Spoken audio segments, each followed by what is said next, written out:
during human fusion, and balance human connection and artificial intelligence. We hope to find plenty of opportunities to network with your peers at both our education and network events destinations. We have a great speaker lined up to kick off our events, but before we get to that, let me run through a few pieces of information on humanity or conference in the next couple days. Please ensure you download the mobile app for our events. A personal link to the app was sent to you by email. Our mobile app will allow you to access the conference agenda, session information, handouts, evaluations, and other important information related to our conference. In addition, you use the app to receive CPE credit. To receive CPE, you need to enter a PIN code when you arrive each day and when you leave each day. To enter that code, find the More tab at the bottom of the app with 3 dots. Then click My Attendance and enter the daily PIN code. For today, our check-in code is Day 1 in. And at the end of the session, you can enter the checkout code Day 1 out.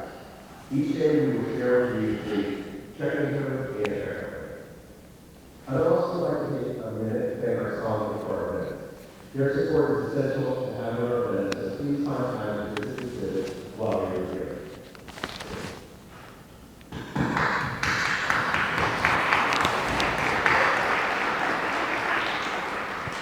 And now, for the main event, I'd like to welcome to the stage Justin Gosling. They should be turning my slides. They should be changing. Oh, okay, we're good.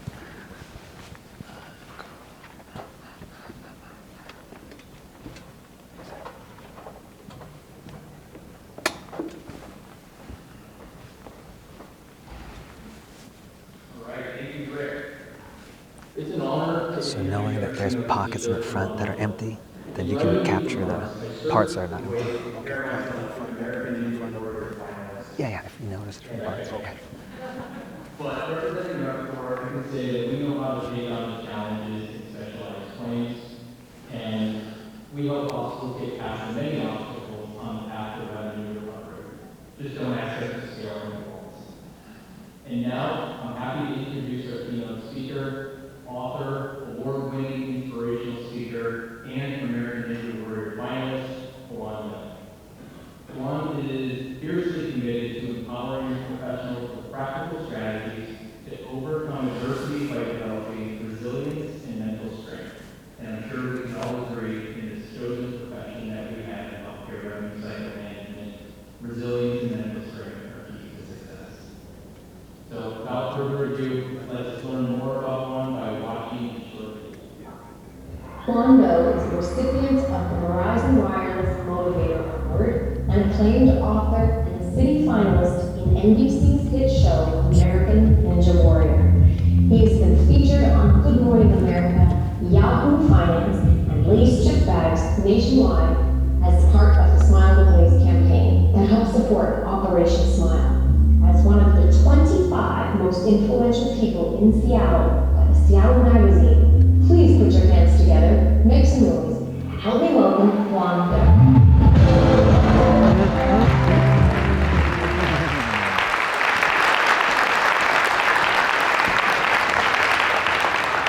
By a show of hands, how many have seen the show American Ninja Warrior? How many have not? And how many are just not going to raise your hands regardless of what I say? Fair enough. For those who haven't seen it, it is a physically demanding obstacle course race show that has people doing crazy things like flying 10 feet above the ground or running up 14-foot curved walls. Now, it was a week before competing in Venice Beach, California, and my coach, I asked him, do you have any last-minute tips for me? He said, yeah, don't get hurt. I'm thinking, thank you, Captain Obvious. As I go train, I land awkwardly and boom, snap my ankle. The pain was so intense, every time I would try to stand up, I would crumble and fall to the ground. All that went through my head was, Juan, your goal of competing on American Ninja Warrior is over. The reason why I'm sharing this with you is because I feel that it's a lot like life. You may not have a goal to compete on American Ninja Warrior, but maybe for you, your goal is to finally get your CRCR, your EHRC certification. Maybe for you, it's blazing a new trail within your healthcare organization and incorporating new processes that will help save time for team members, increase productivity.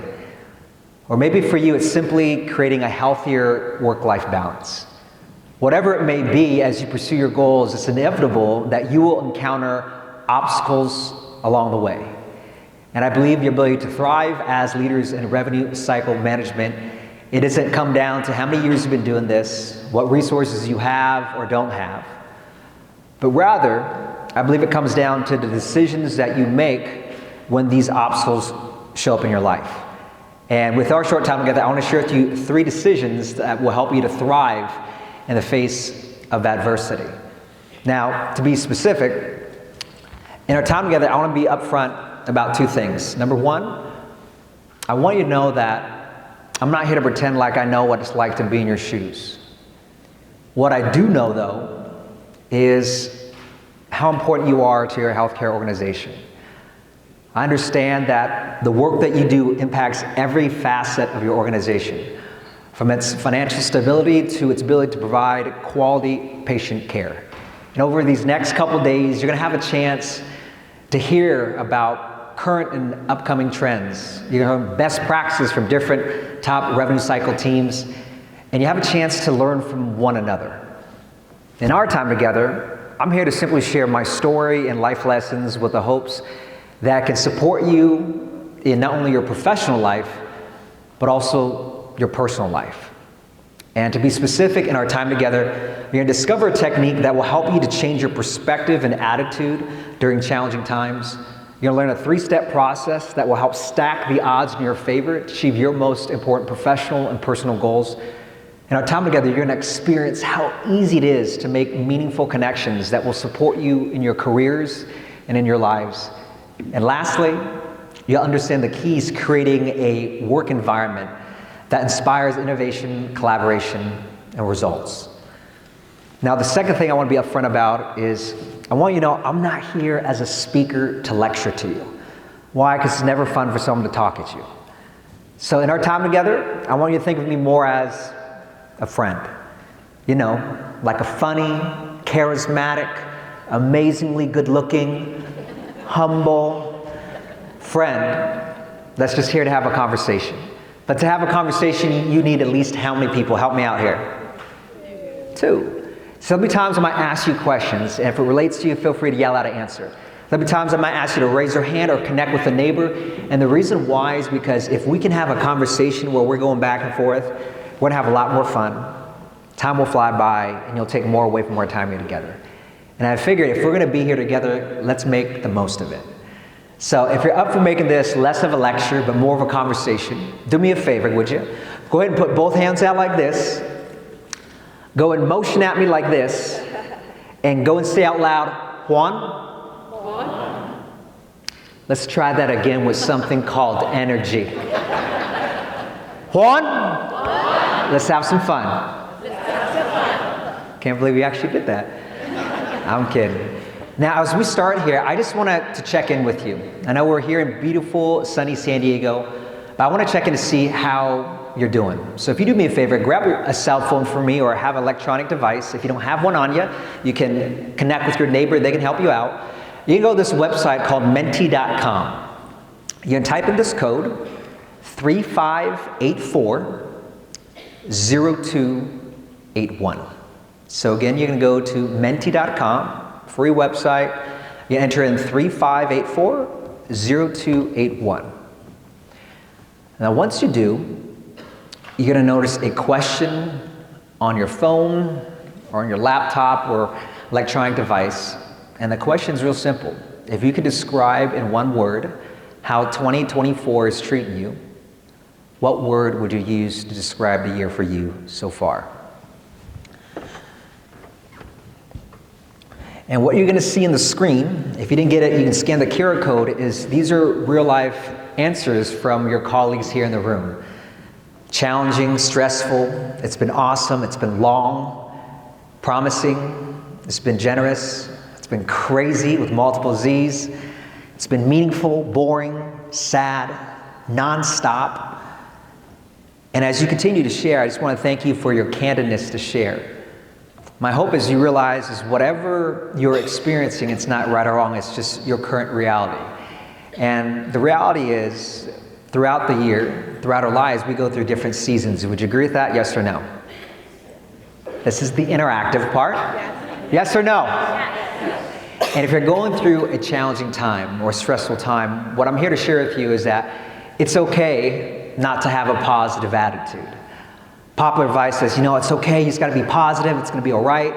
But what I've found out is that when we force ourselves to feel positive when we don't feel that way, it's not really beneficial. In addition to that, sometimes it's easier said than done. So when you're faced with an obstacle in the workplace or at home, I believe what's more beneficial than force yourself to be positive is deciding to have an honest attitude. And what that means is you always, number one, acknowledge how you feel. You don't ignore how you feel. By a show of hands, how many here are feeling a little tired, overwhelmed, stressed because you have a lot on your plate right now? Show of hands nice and high. As you raise your hands, make sure you look around the room and see everyone else. By a show of hands, who here has seen the impact and know how artificial intelligence is transforming healthcare, but you're still a little hesitant or a little concerned or wary in regards to integrating artificial intelligence within your healthcare organization? Show of hands nice and high. Take a look around the room, realize it's okay to feel what you're feeling, and it's normal. Why? Because we're all like soda cans. What happens is we go throughout life, life shakes us up. All of a sudden we have a challenge at work, it shakes us up. Something happens back at home, it shakes us up. And unfortunately, too many people hold in that stress and this carbonation. And all of you know, when you shake up a soda can and you eventually open it, motion at me with your hands. What eventually happens when you open the soda can? Help me out here. Explodes. And unfortunately, that's what happens to too many people.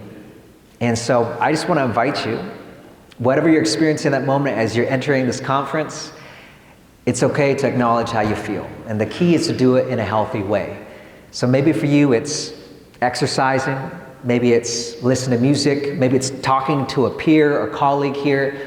Whatever it is, make sure you do it in a healthy way, because one thing I learned over the last couple of years, especially from the pandemic, is whatever you resist in life will continue to exist in your life. Whatever you resist will continue to exist. If there's someone, a part of your team that you need to have a courageous conversation with, and you don't have that courageous conversation, the tension's not going to go away. It's only going to build up, right? So make sure whatever you're feeling, acknowledge it in a healthy way and lean forward. Secondly, is gain perspective. I respect the fact that you're here at this year's Revenue Cycle Conference is because this took time away from your lives. And you use resources, some things that you can't get back because you're here in San Diego. But by being here, the beautiful part is you get to connect with other individuals from across the country that understand exactly what you're going through and that they're there to support you. And sometimes when you hear another person's challenges, it can give you perspective on your own and realize, despite what you're going through, you can still be grateful for what you have. Lastly is decide what you want and take action. Positive thinking is not going to change a situation at work, but getting clear on what is important, the problem you want to solve, and taking action will. Now, some here are sitting thinking like, yeah, this is great. I don't have to be positive all the time. But the reality is, even having an honest attitude, when we're going through a difficult moment, it can be challenging to remember that. And so I want to share with you a technique, some that you can use day to day moving forward that help you adjust your perspective when you're facing an obstacle or challenging moment. And this technique is called changing your playlist. Imagine that you had a really rough day. Hop in your car, turn on some music, and you notice it is your favorite song. Let me ask you, if it's your favorite song, what are you about to do? Sing. Some of you about to dance. Any stress you felt melts away. But then the next song pops on. It is a horrible, annoying song that absolutely kills your mood. Are you going to continue listening to this song, or are you going to change it? Oh, help me out here. Eric, I'll tell you this. I've worked with a lot of different HFA chapters, and I know revenue cycle people are the most fun people. You're not helping with that argument, so help me out here. If it's your favorite song, what are you going to do? Change it. You're going to dance to your favorite song. I tricked you there. But if it's a song you don't like, you're going to change it. And here's the thing, whether you realize it or not, we all have songs that play in the playlists in our heads. But oftentimes these songs don't serve us. Songs that sound like this. Oh, what? You want to step up to a leadership role within your HFMA chapter on a national level? Come on, you can't do that because you're too new to the industry. Oh, you want to incorporate this new idea back in your healthcare organization? Not worth it because people won't buy into it. You want to transform your health? No, you can't do that because you're not athletic enough. You can't do that because you're too old, because you're too young. You can't do that because you're not something enough. And unfortunately, we're never taught how to change the songs that play in the playlists in our heads. You see, for me, I come from a family that escaped the Vietnam War. My father was a fighter pilot alongside the United States, and when the war was over, he was forced into a re-education camp, essentially a prison, for 4 years until my mom broke him out. And when they broke him out, my family, they fled on a boat that looked something similar to this. And I grew up in a place where at the time it was considered the top 3 most dangerous cities in the entire country. And for me, growing up, I simply wanted to succeed to make my parents proud and so I could take care of them. Through the help with a lot of financial aid, I had a chance to attend Pepperdine University up in Malibu, California, not too far away from here. And after graduating, I had a chance to work as a corporate trainer for a gentleman by the name of Tony Robbins. And I was traveling all across the country sharing advice and strategies, not only from what I learned from my time with Tony Robbins, but from my real life experiences that would support people professionally and personally. And I felt I was making a positive impact. I remember this one conversation I had with this gentleman. He says, Juan, I'm getting ready to turn 35, and I was about to be able, if I wanted to, be able to financially retire. I have 20 homes across the United States, have a successful business, but now I've lost all of it. This phone conversation was during 2008, during the financial crisis. All of his homes got foreclosed on, even his mortgage company. He had nothing. I remember another conversation I spoke with this gal after a conference like this, and I could tell by her body language that she was not doing well. I went up to her and I said, hey, everything okay? And she says, no. I got 3 kids. I am taking care of all of them by myself. I've mowed the lawn for the last 6 months. I said, well, what's going on? She says, well, my husband was deployed not too long ago, and he's part of the bomb squad. And at any point in time, I can get a phone call saying that he's not coming home. I felt I was making a positive impact and be able to support these individuals. But at the same time, I was going through my own challenge. My mom had called me and she says, your older brother has an issue. He has $50,000 in gambling debt. And being the loving parents my parents are, they took their fully paid house, they refinanced it, took $50,000 out to pay off his gambling debts, only for him to rack it back up. And the straw that broke the camel's back for me was that one day I get a notification from my bank account. And I noticed my account was negative due to a recent check that was cashed. I click on the check. I realized it was my brother. He stole one of our checks, wrote it out to himself to gamble with my money. Our family dealt with this for nearly 10 years, and it nearly tore us apart. A couple years later, after leaving Tony Robbins, and I started my business, I wrote my first book.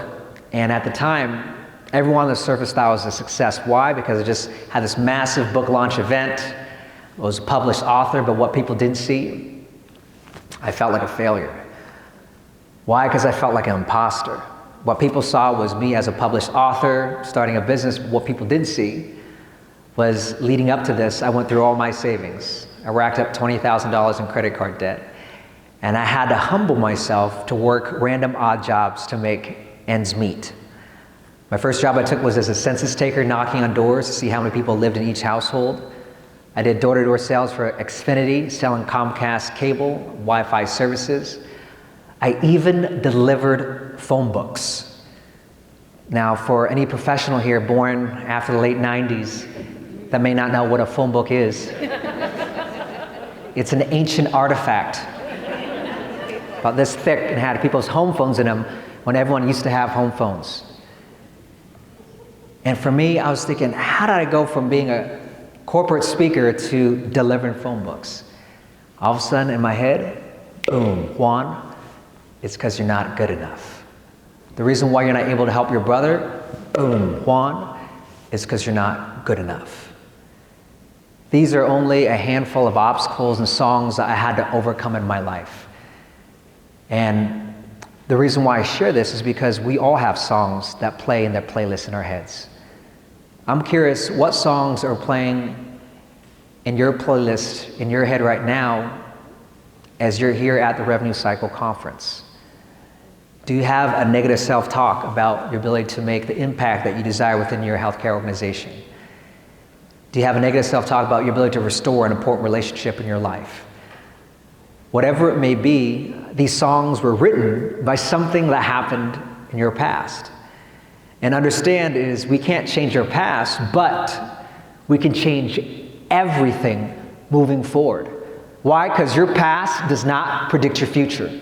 Mistakes you've made don't define who you are, and your setbacks in life does not determine your future success. What does? It's you making a conscious decision whenever you have that negative self-talk or that song in your head that's not serving you, is to be aware of it and to change it. So the next time you're faced with an obstacle and you have that negative self-talk playing and you want to change that song, this is what you do. You simply say, hold up, that is whack. Now I know it's silly, but it works for two reasons. When you laugh, do you feel better, yes or no? Yeah, and when you feel better, you think clearer and make better decisions than when you're stressed out. Second reason why this technique works, it is so random. It will distract you and make you forget about the thing that you're stressing about. I'll give you an example. Any parents here, show of hands? Now, for the parents that have children that are older, I want you to imagine that they're small, they're young, they're cute, and they don't talk back. Okay, that stage. Parents, would you all agree? You can have the most difficult day, but when you come home and you see your child or your children, and they're like, Mama, Papa, I miss you, I love you, your heart absolutely melts. Would you agree, yes or no? Yes. And any stress you felt completely disappears because you're focused in that moment. Pet parents, where are you at? Pet parents, right? You can have the most difficult day, all of a sudden open door, dog's waiting for you, runs up, face in your lap, right? You see your cat doing something silly, whatever it may be, you completely forget about the things that are stressed out. The reason why is because that is called a pattern interrupt. In behavioral psychology, a pattern interrupt is simply an external stimuli that shifts your focus from one thing to something else. Now you can wait until something great happens to you in your life, or you can proactively create your own pattern interrupt to shift your focus. Do you follow me? Yes or no? Yes. So when you say, hold up, that is whack, that's like you whacking or knocking that negative self-talk out of your playlist in your head. And it gives you an opportunity to play a new song. And to do that, you simply say, hold up, that is whack because the truth is. And you give yourself a reason. If you remember at the very beginning, I showed you a picture of my ankle after I snapped it. When that happened, I thought to myself, Juan, you're such an idiot. How'd you mess up this opportunity? You're never going to have a chance like this again. And I started to keep beating myself up for this mistake. And one thing I realized is that in life, there's two things you can always control. How many things? Two. Number one, how you react to something. And two, and most importantly, is how you choose to then react and do about it. How you react, how you respond. What are you going to do about it? Because the reality is there's a lot of things that all of you know Within healthcare, revenue, cycle management, there's a lot of things that you can't control. Technology is constantly advancing, changing regulation. Those type of things will impact, and if you focus on the things you can't control, that's a guaranteed way to feel frustrated, angry, and upset. Versus you focus inward to say, you know what? I acknowledge this is not ideal. This is unfortunate, this is frustrating, but what am I going to do about it? Then you can feel empowered that you can do something about that situation. Do you follow me? Yes or no? Yes. So when you say, hold up, that is whack, it makes you laugh, and then boom, you share that song. So in my situation, ankle snapped, I was thinking, nothing's gonna good from this negative self-talk, I need to change my playlist. So I was like, hold up, that is whack, because the truth is, I eat problems like this for breakfast. Now when I said this out loud, I was like, yeah, I do. Because when I laughed, I then remembered back to a time in high school while I was a wrestler. I was thinking, I've been through way worse injuries than this ankle injury before going on American Ninja Warrior. So if I made it through that, then why can't I make it through this? You see, I realize I don't know you personally, but what I do know is that you've been through challenges and you've overcome challenges. Is that fair to say? Yes or no? Yes. But what's difficult is that whenever we're stressed, we seem to forget about all the amazing things we've overcome. Because the way our brains are wired is more easy to recall challenging moments, recall and being triggered by negative experiences than to remember the ones that we've done, the things that we can be proud of.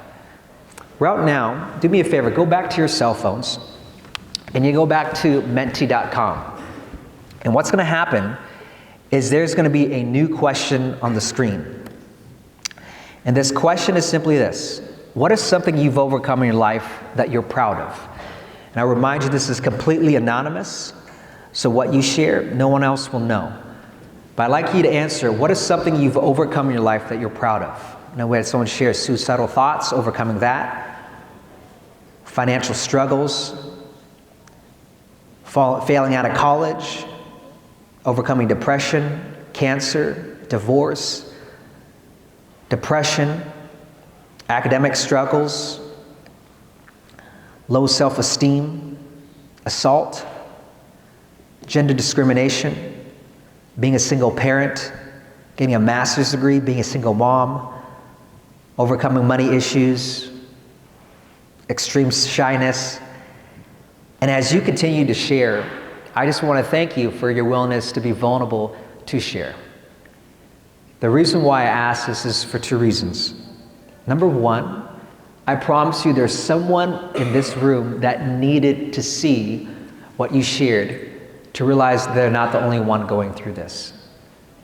Number two is that I asked you to share because this is to help remind you of the things that you've overcome, to give you perspective. Again, I know this technique looks silly, but when you say, hold up, that's whack, it makes you laugh so that you can take a mental step back and go into your long-term memory and remind yourself of these incredible things that you've overcome. What's important though is that when you change your playlist in your head and you give yourself that reason, you got to give yourself a lot of reasons why that negative self-talk isn't true. Why? Because sometimes that song we have in our head, it's played subconsciously for many years.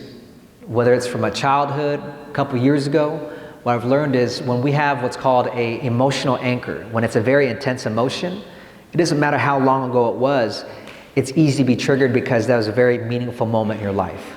So you gotta keep playing new songs to replace that song. So using my example, I was like, hold up, that is whack, because the truth is, I will handle this.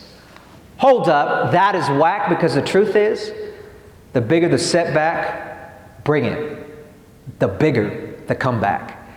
And as I started to say these out loud, I started to remember back to all the things that I overcame in my life.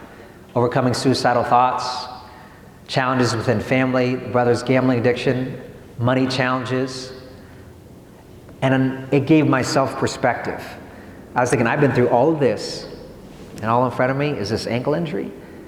So I was confident I could make it through this obstacle. And so we did physical therapy every single day for 4 days until the end of the week. I flew down to Venice Beach, California, competed on American Ninja Warrior, made it to city finals, which then aired on national television. I'm sharing this with you not to impress you, but to impress upon you, this technique actually works. But you don't have to take my word for it though. I want you to try it out for yourself. I want you to think about, as you sit here, what song is playing in your head that is not serving you. That's not serving you in your professional career, but also in your personal lives. And I'd like you to go ahead and repeat after me. Hold up. Hold up. That is whack. That was pretty good. But let me ask you, from a scale from 1 to 10, 10 being you gave it all the energy you had, 1 being you did not even try.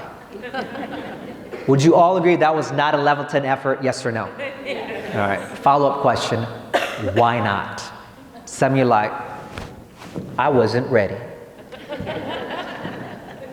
Some of you are like, I came to this conference to make friends, not lose friends.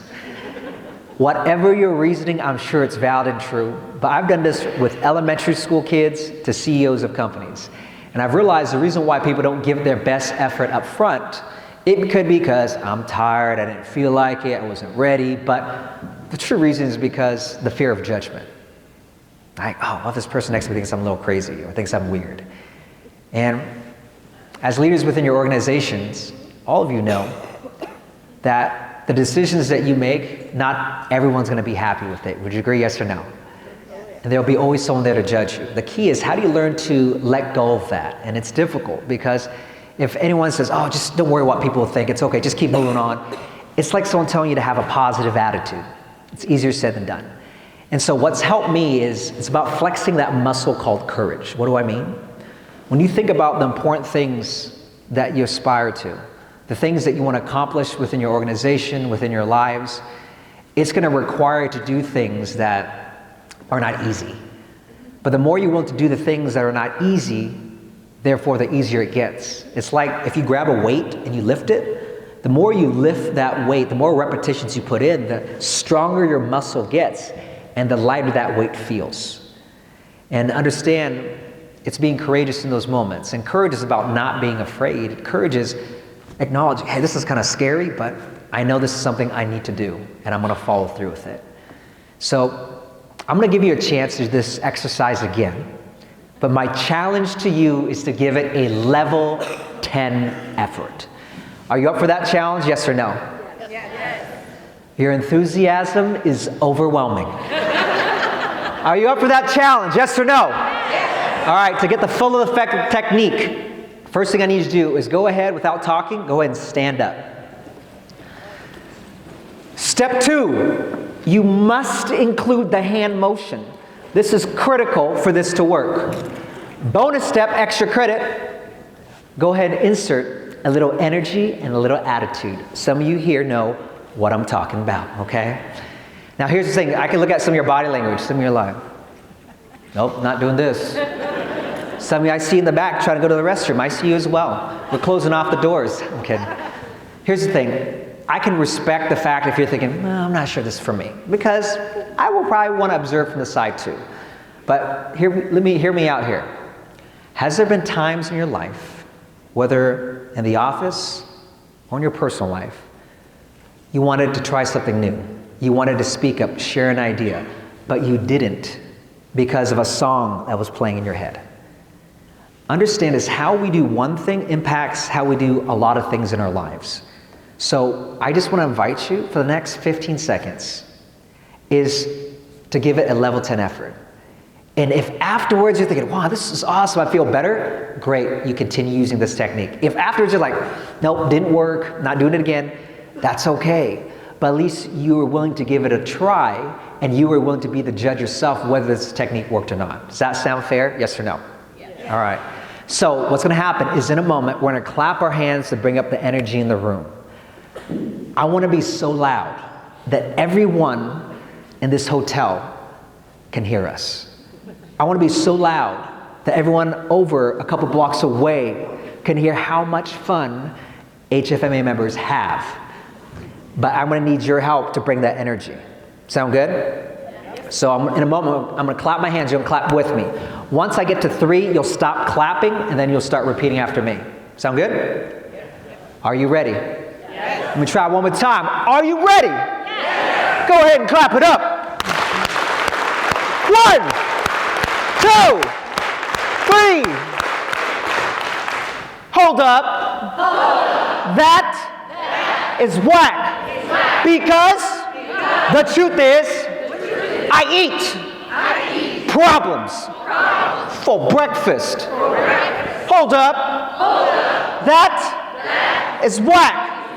Because the truth is, the bigger the setback, the bigger the comeback.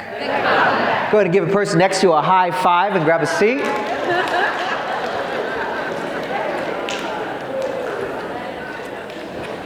Give the person next to you a high five and go ahead and grab a seat. Quick question. Did that feel a little silly?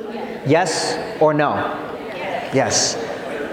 It felt silly, but with that being said, do you feel a little better, a little more energized, more relaxed? Do you feel a little better overall mood after doing that? Yes or no? Yes. Yes. Here's my thing. I know it's silly, but it works. Quite frankly, I'd rather feel silly for a very brief moment and then be like, whew, and then move on with my day versus being like, oh, this is so silly, I want to do this. And continue feeling stressed out. So next time you're feeling yourself overwhelmed, change that playlist. If you have another peer having a rough day here, the next couple days, help them to change their playlist. This is a technique that can help you adjust your perspective when times are tough. Now, how many agree by show of hands that a lot has changed within healthcare over these last couple years? Right? And because of these changes, it creates new challenges and new obstacles in the work that you do. And I think it's important, in addition to having an honest attitude when you're faced with an obstacle, it's important to see this change and these obstacles as an opportunity for you to grow. Dr. John Maxwell summed it up perfectly. He said that change is inevitable, but growth is optional. I want you to take a moment right now and think about the biggest decisions that you've made in your career and in your lives. Maybe it's moving to a completely new place to start with a new healthcare organization. Maybe your big decision was making a decision to become an HFA member. Maybe for you, it's taking on a new hobby. Maybe it's starting something new or ending something. Would you all agree, by show of hands, that those big decisions created a lot of growth in your life? Would you also agree that these big decisions also had moments where you felt uncomfortable? Show of hands. And the reason why is because growth and the feeling of discomfort, they go hand in hand. To grow, you need to feel uncomfortable. Why? Because when you're willing to step outside of your comfort zone, that is where the magic happens. And as you think about being here at this conference, Blazing the Trail, I know that artificial intelligence, it is a very big deal within healthcare. It's a big deal in every aspect of our lives. And earlier I asked, how many of you are feeling a little hesitant, not really excited about AI? We had some hands that went up. And it's understandable. That's a valid emotion. One of my team members had the exact same feeling about it. She's in charge of all of our content, all of our copy, website, social media, and I had asked her, hey, have you ever considered just trying out ChatGPT? She's like, yeah, it's just not for me. I said, hey, I can respect that. I'm just curious, why is it not for you? She's like, you know what? I'm just unfamiliar with it. It's unknown, so it's kind of intimidating. And what I've realized is oftentimes when change happens, when it's scary, intimidating, but we're hesitant, it's usually because of the unknown. And so I said, hey, how about this? Why don't you just play with it, right? We don't have to use it, but just test it out, see how you feel. And she said, okay, I'll play with it. And she said, oh, this works kind of well. This is okay. And I said to her, hey, Siobhan, I want you to know that this is a tool. It is not the tool. It's something to help make your life easier. And just like new things that came into life over the years, right? When you think about first time when social media came out, right? I remember I was a junior in college when Facebook came out. Then you have other platforms, TikTok, Instagram, Threads. And when all this technology comes, it's so easy to be like, oh, I just don't get it. It's just not me. And that's why I said for her, hey, just like dipping into a pool, just go into the shallow side first. But I remind her, hey, understand this is awesome, but nothing can happen without your support in guiding it. And so realize either you can use it, don't allow it to use you. And then months pass, she says, you know what? I really appreciate you share it from that context, because for me, it just was so intimidating. But it was just that first step that helped her to feel more comfortable. And now we have different aspects of our team where we incorporate artificial intelligence, whether it's with our video editor, where he's trained to be a full-time pilot. And now we use a different tool where we can take a video, we plug it in, all of a sudden it spits out 50 different pieces of short form clips. And he goes in, he edits, he's like, hey, this is fantastic because I don't have as much time as beforehand, but I appreciate being able to have a tool like this to make my life easier. Who here is just absolutely just like, oh, I just don't want to do anything with artificial intelligence? Show of hands, nice and high. You don't have to be shy, it's okay. Okay, seems like everyone at least somewhat on board. Great. Understand, artificial intelligence has been part of our lives for a very long time, and whether you realize it or not, we interact with it on a daily basis. And I'll give you an example. How many, where are my iPhone users here? iPhone, all right? How many have a face recognition on your phone to open your phone, right? Artificial intelligence. How many do bank deposits, mobile checks? Artificial intelligence. You guys use Google Maps to get somewhere? Artificial intelligence. Who here took a little Lyft or Uber to get to the hotel? Artificial intelligence. And so it's important to realize if you're hesitant, valid emotion. I just would encourage you through these next couple days as you have conversation with peers here who maybe have already integrated some type of artificial intelligence within their healthcare organization. When you hear sessions like tomorrow morning or the afternoon session, and you start feeling a little uncomfortable, you're like, I'm not sure, understand, you're about to grow. And I'm just gonna invite you just to lean into that conversation, to dip your toe on the shallow side of the pool. Now, embracing change is not always easy, it's not always fun. But I've realized what makes it easier is when it's on your terms. It's very different when you make a proactive decision to do something versus when you feel like you're constantly reacting and you feel like that it's happening to you. And so one thing I want to do right now is to give you a moment to selfishly think about yourself. What I'd like you to do, we're going to play some music in a moment. I'm going to give you about 30 seconds on your cell phone, on your notepad, whatever it may be, is I want you to think about and imagine that 1 year has gone by, or maybe the end of this year. Imagine it's the end of 2024.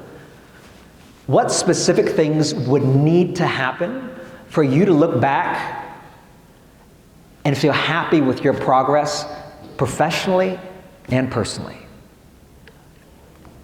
What specific things would need to happen if it was the end of the year and you to look back over the last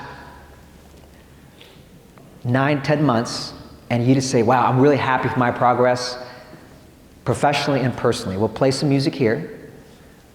And I want you to write down as many thoughts that come down as possible.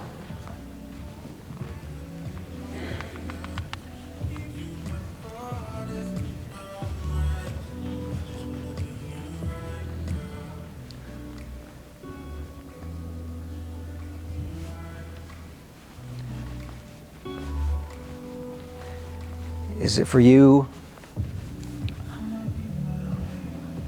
Is it making self-care a priority?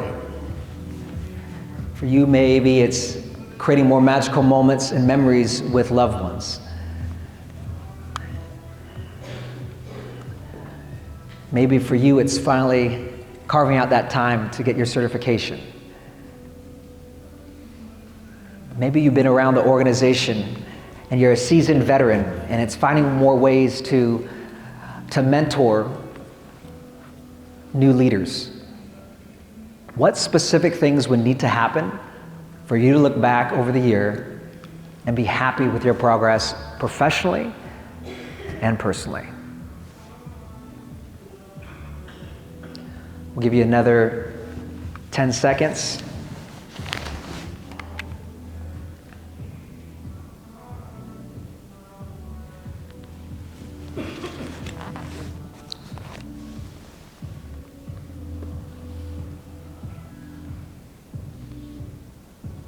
Fantastic.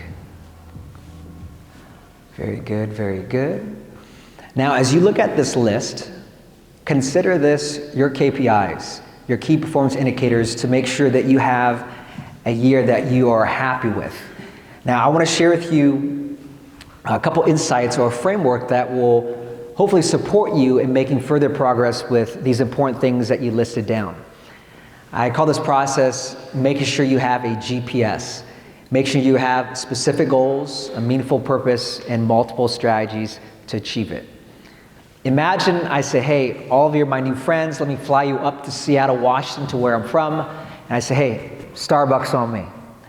Now, for those who are not coffee drinkers, Starbucks is founded in Seattle, Washington. And so if you ask me, Juan, which Starbucks do we go to? I say, don't worry about it. Just type into Google Maps, Seattle, Washington. How many Starbucks locations are going to pop up? A little or a lot? A lot. Help me out here. A little or a lot? A lot. A lot. And this is the same mistake a lot of different people make, right? If your goal is, hey, you know what? I want to transform my finances. What does that mean? It's like, oh, you know, I want to learn as much as possible artificial intelligence while at this conference. What does that look like? Saying you want to learn as much about artificial intelligence, saying you want to transform your finances, it's like saying let's meet up at Starbucks in Seattle, Washington. If it's very vague, there's going to be many different end results. Versus if you say, you know what, I know artificial intelligence is important, I should be more educated, I should be more aware. I want to make 3 new connections with colleagues across the country that already have some type of implementation and get insights from them.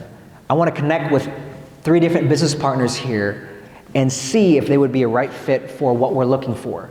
That is very different from saying, let me learn as much as possible. Let me save X% increase in my savings or investment rate. So the more specific you are, the more likely you get to your end destination. Secondly, what is your purpose? Why is this important to you? This is as equally as important as knowing very clearly what is the goal you're trying to attain. Why? Because your purpose will help you get through times when it gets tough.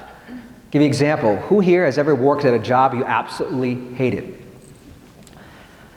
On a count of 3, yell out loud, why did you work at this job? 1, 2, 3. Money. The answer is always money. But I would challenge you, it's not the money. It's what the money is used for, right? Maybe for you, that was survival. Maybe working this job, providing for your family, helping your kids get a college education. Maybe it's donating to a cause that you truly believe in. That why is what pushed you to keep going when you didn't feel like it. And so I want to invite you, as you work with your teams or you think about your personal goals, is why is this important to you? What would it mean to you? Because oftentimes things change either proactively or usually when something bad happens. Or you need to reach a moment where you're just sick and tired of being sick and tired. So I would just invite you is that if your goal is to incorporate the lessons you learn from these next couple of days, a new technology, a new process, is ask yourself, what would it mean if we were to do this? Why is this important? Because that's what's going to help you keep persevering, continue to be resilient when you feel like, man, this is not worth it. Lastly, is you have to have multiple strategies to achieve your goal. Like a Google Maps, if all of a sudden a road is blocked and you take a different direction, what will your Google Maps do? Help me out. Reroutes. And let's say you get to go to the next direction, but then there's a car accident, so you're forced to take a different direction. What does your Google Maps do? Adapts, reroutes, recalculates. This is the same mentality we need to have when we approach obstacles that show up at work and in our lives, right? Who here HFMA members? Who are registered HFMA members? Fantastic. Who has not become or is here for the first time and not HFSA members? Show of hands. We're glad you're here. And my hope is that you see, and for our members here, you're utilizing all the incredible resources where Like I know last year at the annual conference, there was a panel, right, talking about artificial intelligence. If you look the last 3, 4, 5 months, there's at least 5 or 6 articles on artificial intelligence and specific case studies. I know there was one with Scripps Health here locally in San Diego. There's a lot of different healthcare organizations that are using artificial intelligence, sharing how they're using it, and the positive impact it's had within their healthcare organization. So if you hear something from here, you're collecting as much ideas as possible, you go back, it doesn't work, it's okay, you just reroute and try the next idea. If that doesn't work, that's why you made that meaningful connection here, so that you can get some guidance to navigate your way to reach your end result. Do you follow me? Yes or no? Yes. Fantastic. So, one was having an honest attitude when we're faced with obstacles. Number 2 is seeing change as our opportunity to grow, because whatever you resist, it's going to continue to exist. The last thing, my hope you realize is that whenever you're faced with an obstacle, a challenge, is that you know that you're never alone. Why? Because life is a team sport. The back of your jersey, that's your healthcare organization. Front of your jersey's HFMA.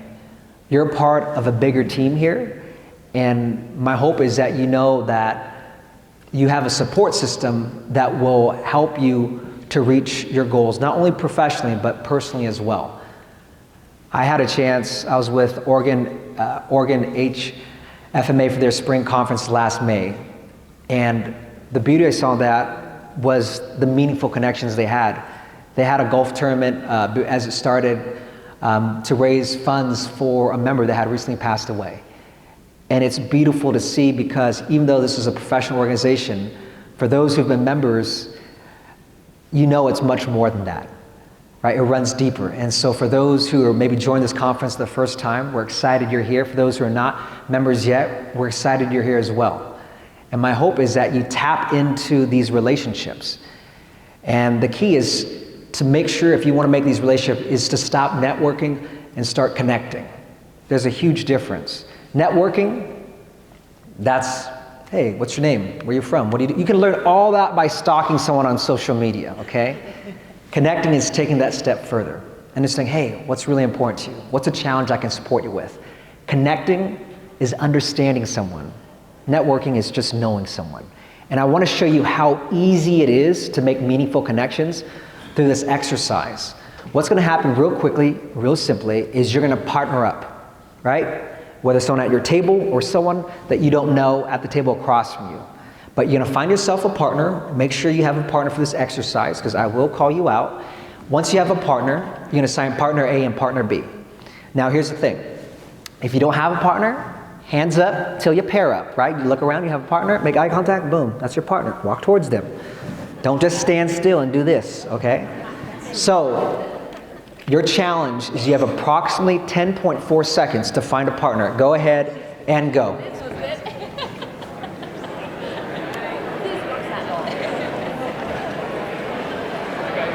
Once you have a partner, please grab a seat. How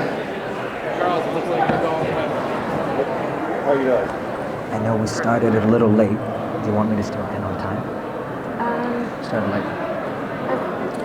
You can go over and Okay. That's one okay. Very good, very good. If you can hear me clap once, hear me clap twice. If you have not already, please assign partner A and partner B. Partner B, raise your hand. You get to go first. That's what you get for choosing B, okay? Partner B, this is what's going to happen. This is created by my good friend David Coleman. This is called the pause for praise. For 1 minute, partner B, you're sure everything that is amazing about yourself. All right? This is your humble brag moment. But here's the thing, before we get started. Partner A, partner B might have a difficult time. So if they have a difficult time, you're simply going to say, wow, that's great. I've got to hear more. On a count of 3, if your partner gets stuck, what do you say? 3, 2, 1. Partner B, you have 1 minute. We're going to play some music. When you hear me say switch, then you'll switch to partner A. Go ahead and go.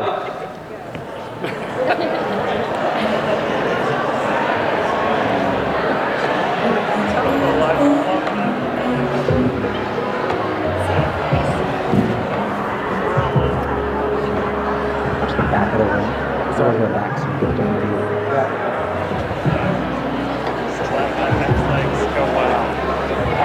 Very good. Go ahead and switch.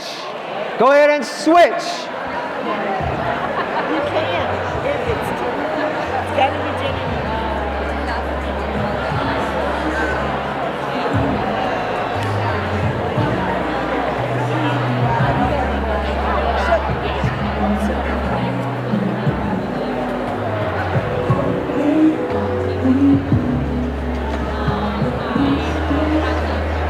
Very good. If you can hear me, clap once. Hear me, clap twice. Very good. Back to partner B. This next exercise is called the messed up minute. For 1 minute, you are going to be sharing things that make you less than perfect. I'll give you an example. If I was your partner, I'd tell you, when things get chaotic, oftentimes I get very forgetful. I've lost laptop chargers, PowerPoint clickers. I've lost iPods, cell phones, you name it. A room could be very clean, but once I walk through, it's like a tornado just went through the room. It's a complete mess. So those are some things that make me less than perfect. Now, as you do this, your partner might have a difficult time.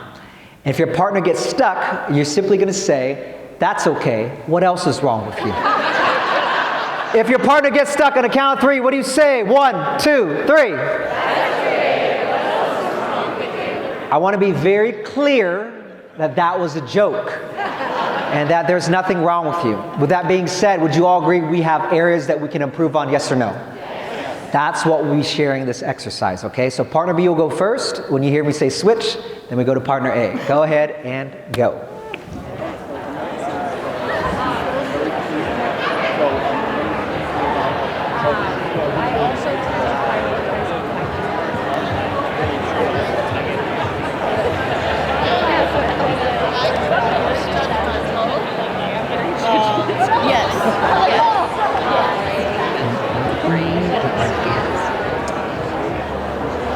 Go ahead and switch. Go ahead and switch.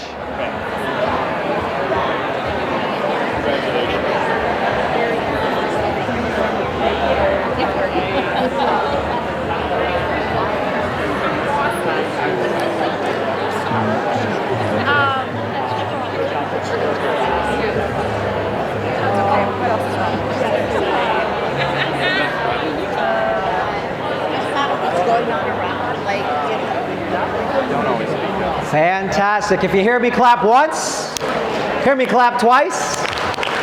Very good. Quick question. In working with your partner here, would you agree that you learned some new things about your partner, yes or no? Yes. Did you find out you had maybe more things in common that you had realized before connecting, yes or no? Here's the thing. I only gave you 1 minute total to speak for both exercises, right? But within that 1 minute that you had a conversation, you're able to make a little deeper connection. And the reason why I'm having you do this is because oftentimes when you think the idea of like, how do we make sure we don't lose the human aspect when we incorporate new technologies, things like that, it's simple. It's just making meaningful connections. It's when you have an opportunity, chance, is to really engage. And for me, I call this my connection pyramid. The first layer is what you engaged in, which was you made meaningful conversation. You practiced what I call my 3 Ps. Number 1, you're fully present in the moment. You gave the person in front of you your undivided attention. But as all of you know, working in healthcare revenue cycle management is that it gets intense, it gets busy. And I just invite you is that if it's something that's on your mind that prevents you from being present with someone, just let them know and say, hey, you know what? I need to take care of this, but I promise I'll give you my undivided attention the next couple minutes. Because Dr. Maya Angelou said it perfectly, where people don't always remember what you say or do, but they'll always remember how you make them feel. And to make people feel valued or important, to have team members feel like, wow, they really appreciate me. Number 1, give your undivided attention, be present. Number 2, all conversations equal participation, whether it's a one-on-one conversation or a group meeting. Everyone partakes in it. Like a good tennis match, it goes back and forth, similar to a conversation or a meeting. And then lastly, is you make the conversation more personal, right? In this short moment, you're connecting about each other. And I just want to invite you, when you're connecting with teams, I know some of you might be remote, right? Some are hybrid, in person, you can still have that meaningful connection, right? One question I would love asking whenever I connect with anybody, whether in person or virtually, I do this with my team every week, is, hey, before we get started, what is something positive in your life, professionally or personally? What was the highlight from the weekend for you?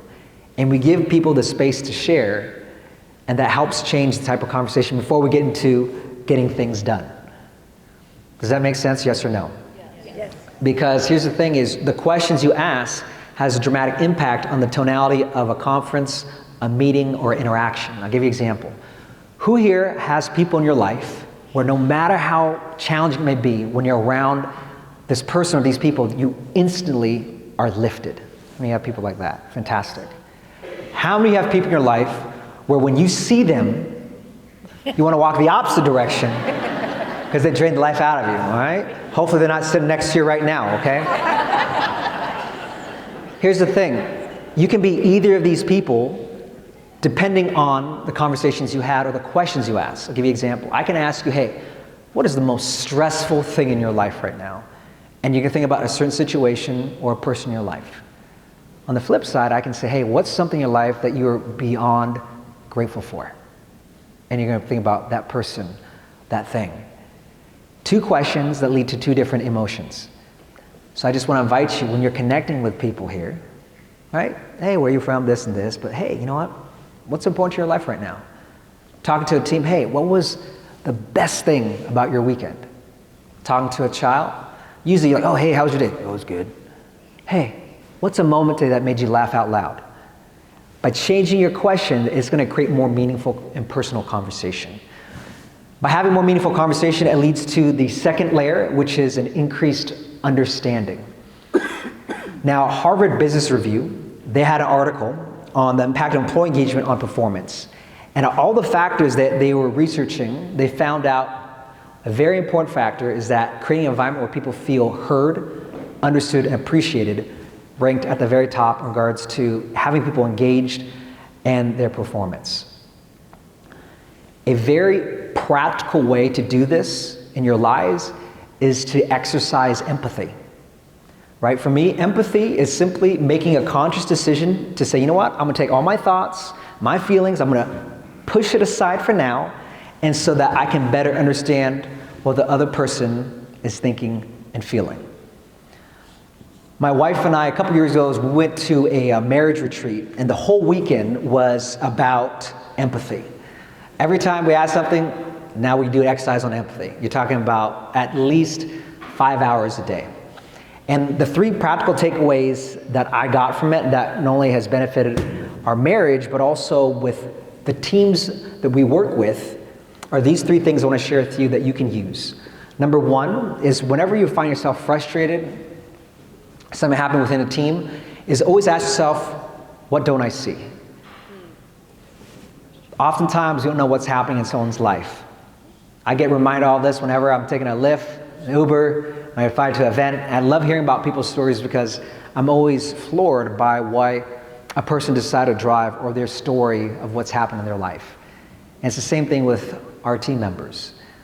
One of my team members, she has been with me for 6 years, and I remember during the pandemic, she says, Juan, I'm just feeling overwhelmed.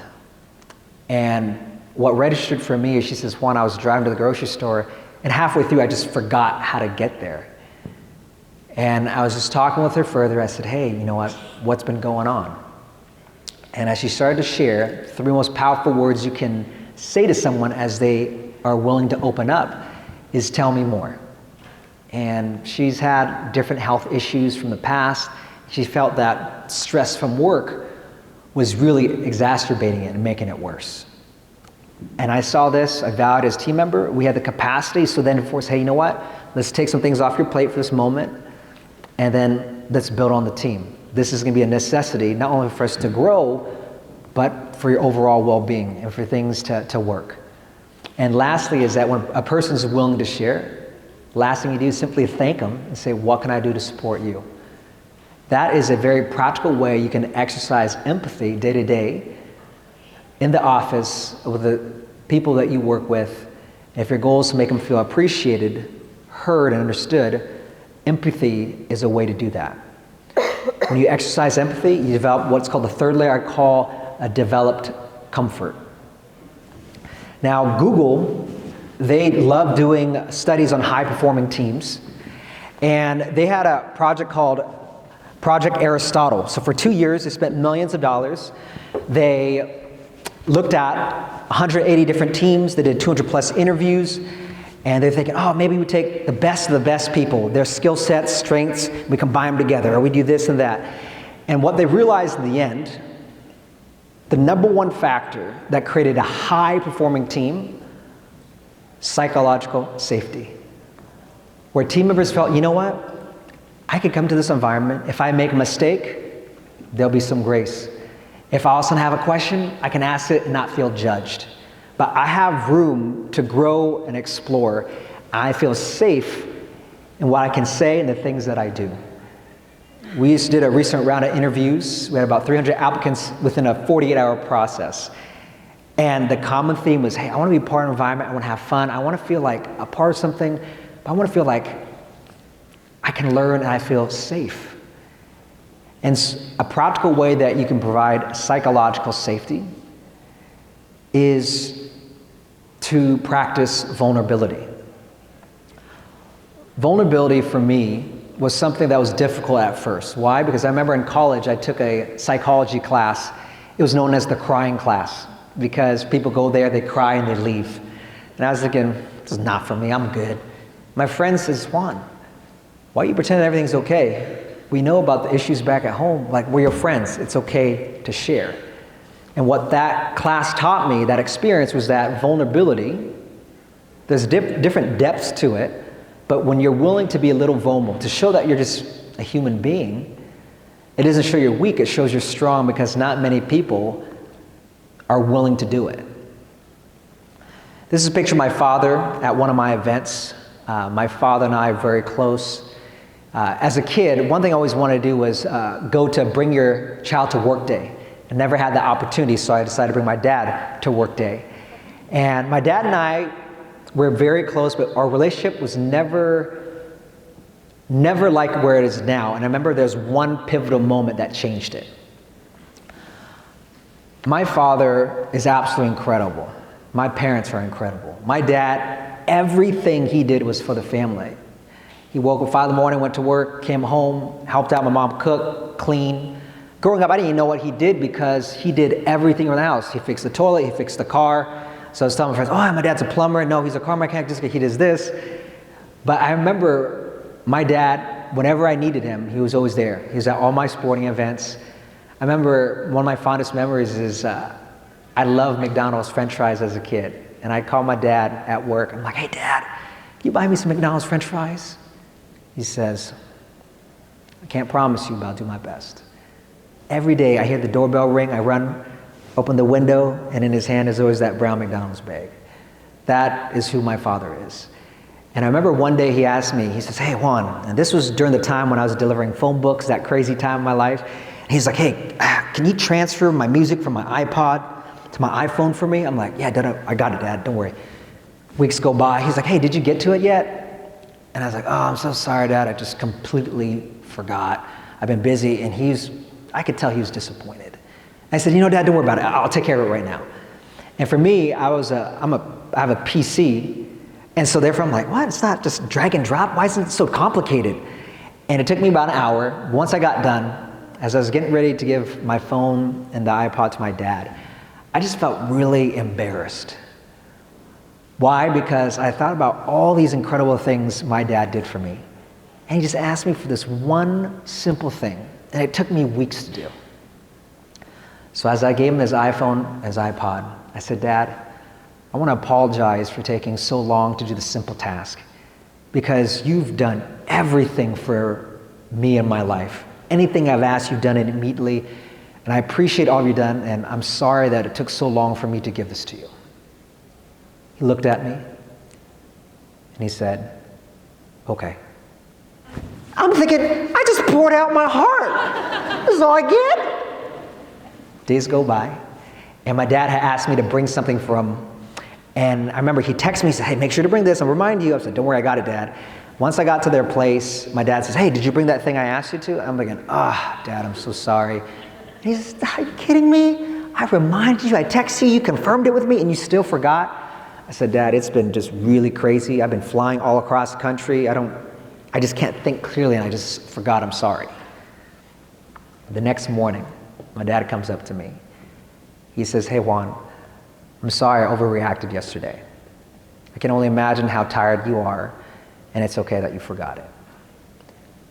The reason why I'm sharing this with you is because my dad and I have never had this type of conversation in the past. But what I realized is because I was willing to be vulnerable. I was willing to lower my wall, take ownership over the mistake I made and apologize. And do so by lowering my wall, it gave him the comfort to lower his wall. I just want to invite you is not only at work but in your personal lives, is to think, who would you like to have a stronger relationship with? Who would you like to spark a connection with? If you want to do that, a simple way is just be willing to be more vulnerable. For you, maybe you're the person that always has everything together and it's saying, you know what? I'm not sure what I'm doing. Would you mind helping me out? Maybe for you, it's making a mistake. Maybe it was an overreaction, saying, you know what? That was my mistake. I want to apologize for that. Or maybe it's forgiving someone. Understand, forgiving someone doesn't condone what's happened, but it's making a conscious decision to say, you know what? It's happened. Let's move forward now. Those are different ways you can be vulnerable, and I just want to invite you to ask yourself, how can you be more vulnerable with those you work with and those in your lives that are important to you? Now, as you experience these next couple days, my hope is you tap into this team, this HFMA team that you're a part of. One practical way to do this is, if you see on your tables, there's information on the Revenue Cycle Forum. Who here is already part of the Revenue Cycle Forum? Show of hands. Who here has no idea what I'm talking about? Show of hands. Okay, this is perfect. Oftentimes you can go to a conference like this, would you agree, you leave feeling inspired and refreshed and renewed, yes or no? Yeah. But when you go home, a couple weeks go by, would you agree that that excitement kind of wanes, yes or no? The key to creating and continuing momentum is taking consistent action. And it's surrounding yourself around the people that can lift you up when you feel that life is dragging you down. So I want to invite you, if you have not already, if you're not a part of it, is to scan this QR code and join to be a part of this forum. Why? Because it gives you an opportunity, right? Don't wait until the annual conference to see each other again or connect each other. Go to this forum. This is your opportunity to make new connections. This is your opportunity to share different things that you're experiencing, best practices. This is just an opportunity to stay connected and to continue momentum from the Revenue Cycle Conference. So, and for those, our friends here that are not members yet, hopefully you'll experience the next couple days the tremendous value of HFMA, and that you join to be a part of this team, right? You can do that by going to the registration table and become a member. You can be a part of this forum. If you're already, and you signed up, make sure to grab a button, show it off, let other people part of the forum so that we can have more individuals join this network together so that you can support each other when you're not seeing each other face to face. Now, as our time winds down, I have a couple minutes left. I want to open up the floor to any questions or thoughts. Why? Because prior to coming here, I had a chance to speak with HFMA staff preparing for our time. We asked them, hey, what could we focus on? Right? We personalize our time here together. But if I never have a chance to see you again, I want to make sure I do my best to serve and support you.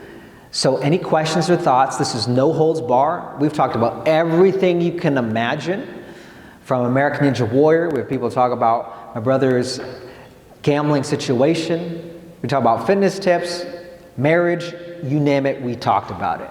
So any questions or thoughts? I know we have a couple mics here, so if you have a question, simply just raise your hand. We'll run over to you.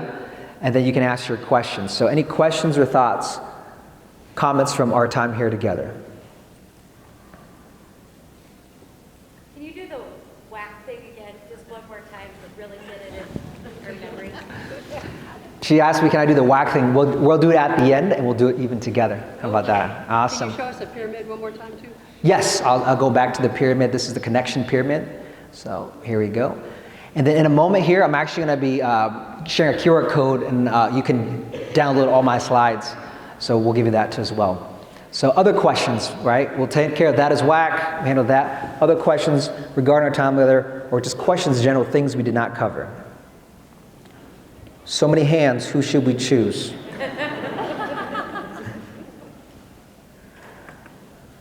I have a question. Yes. What's your relationship like with your brother? Yeah, the question is, what is my relationship like with my brother? Him and I are extremely close. I love my brother. He's 10 years older than me. So growing up, I always looked up to him. And it was just during that time, it was very challenging because for me, as the younger brother, it just felt very odd. I'm like, hey, why am I the one to support my older brother? It should be the role reversal. And so our relationship has transformed since that moment. He's doing incredible.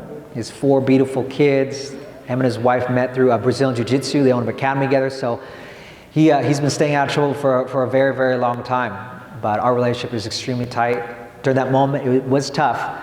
But that's where we had to give him some tough love and not enable him. But I appreciate you asking. So yeah, my brother and I are very close. I see him about once a week.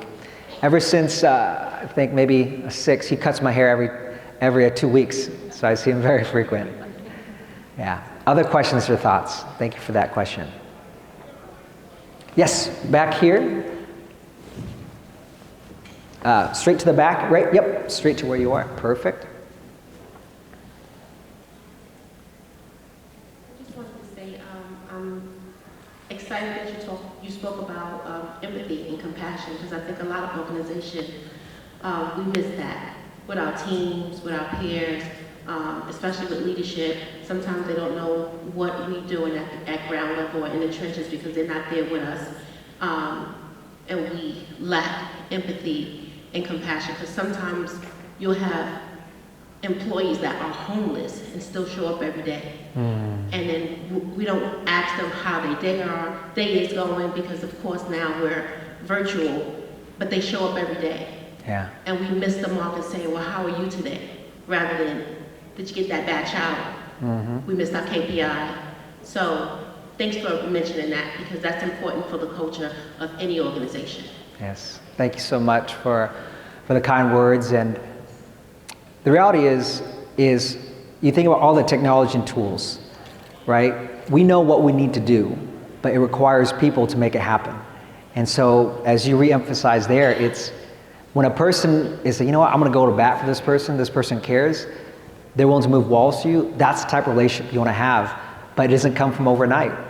This doesn't apply only to work, but you think about the important relationships in your life, right? It's so easy to take people for granted, and that's where, when you take that time to have the empathy, that's where it's a game changer. So I appreciate you sharing. Thank you. Any other comments, thoughts, or questions before we get ready to round our time here? What inspired you to become involved in American Ninja Warrior training? Yeah. So the question is, what inspired me to get into American Ninja Warrior training? I was always into athletics, right? I was a wrestler in high school, did like triathlons. But the reason why I got into Ninja Warrior is simply because I wanted to be on national TV. That was just a goal. That was my KPI, make it on national TV. And so what had happened was I was climbing at my cousin's CrossFit gym, this peg wall. And as I was climbing up the wall, he took a picture of me. He posted on social media, Juan Doe beasted the peg wall, hashtag American Ninja Warrior. And I thought, I can do that. So I Googled how to get on American Ninja Warrior, right? You have to create a 3-minute video sharing your story. And whenever I would speak on stages, I'd say, hey guys, do me a favor. I'm trying to get on American Ninja Warrior, so if you could, show some love on social media. And we'd tag all the TV hosts. And so they started replying back like, hey, we see you.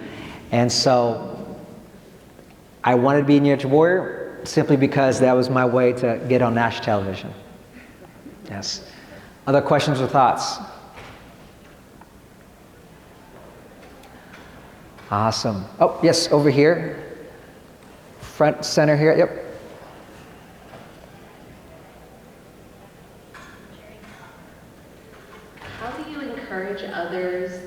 become vulnerable when they don't want to be? How do you encourage others to become vulnerable when they don't want to?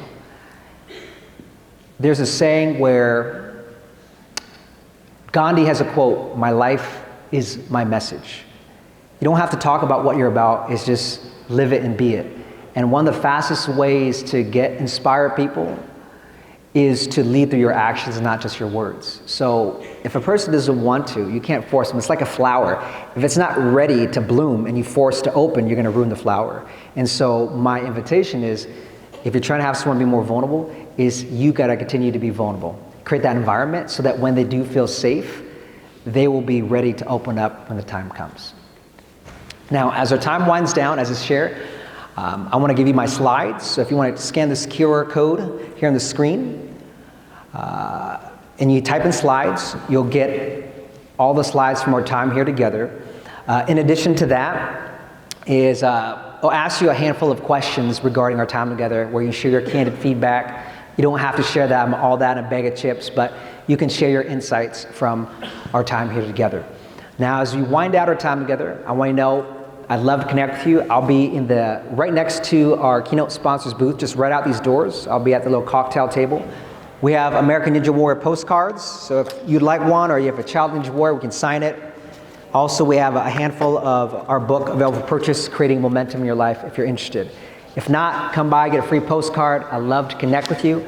And as we finish our time here, my hope is you remember is that your ability to thrive in the revenue cycle management, it does come down to background experience, come down to three things. One, you don't have to be positive, have an honest attitude. Change the playlist, help me out by saying what? Hold up, that is whack. See opportunities in change because that's your opportunity to grow. And lastly, realize that life is a team sport. I appreciate all of you. It's a joy to connect with you. Please come by and say hello. Let's invite Rich up for some last announcements. Thank you.